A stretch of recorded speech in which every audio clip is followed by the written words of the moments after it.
As a child, who hasn't dreamed of a favorite doll or a teddy bear coming to life and being a very best friend forever and ever? Robert Eugene Otto had a doll who stayed with him his whole life, an artist and his muse in eccentric Key West, Florida.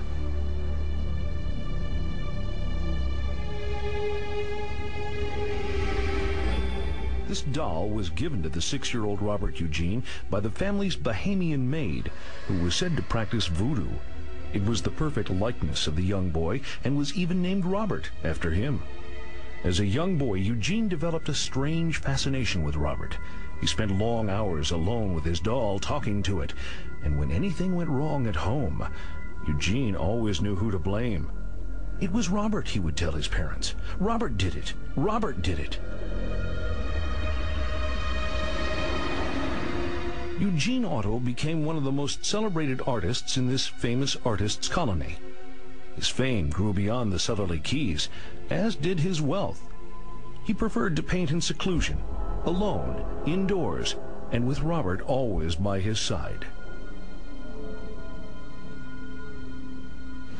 Eugene settled down with his wife Anne here at the artist's house close to Duval Street in Key West.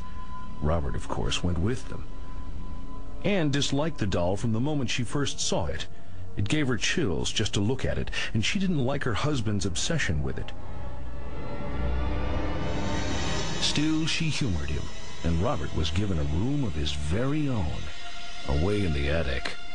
There he stayed until Eugene told his wife that Robert was angry and demanding a room with a view. Despite Anne's objections, he moved Robert out of the attic and down to the turret room. Robert was seated at the window looking out over the street. Children on their way to school said they saw Robert through the windows moving about the turret room, glowering at them. Inside the house, Eugene became increasingly irrational and violent, smashing things and lashing out at his wife and screaming like a madman. And then all of a sudden, he would be himself again, and he would always say exactly the same thing. It was Robert. Robert did it. Robert's influence seemed to grow stronger and stronger. A plumber working alone in the turret room with Robert fled the house in terror. He later said he'd heard Robert giggling.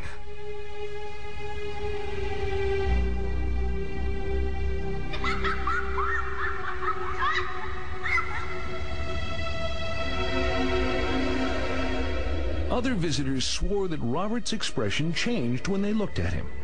Sometimes they said that he looked like pure evil.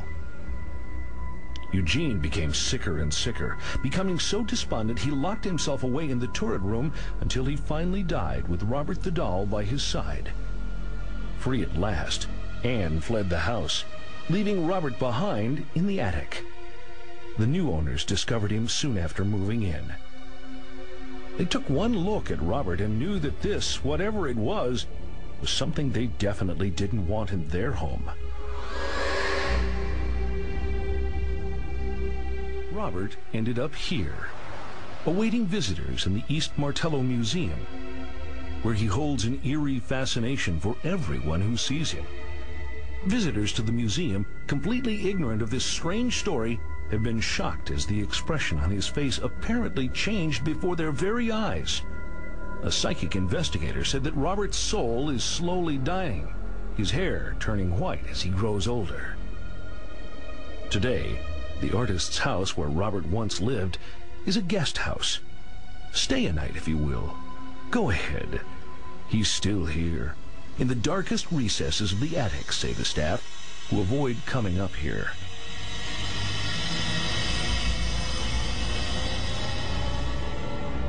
And after her death, Eugene's wife Anne appeared here too. Her ghost stalks the turret room. Anne is trapped here now with Robert, the doll. And as for Robert, the artist, he tragically discovered that the things we love to possess sometimes end up possessing us.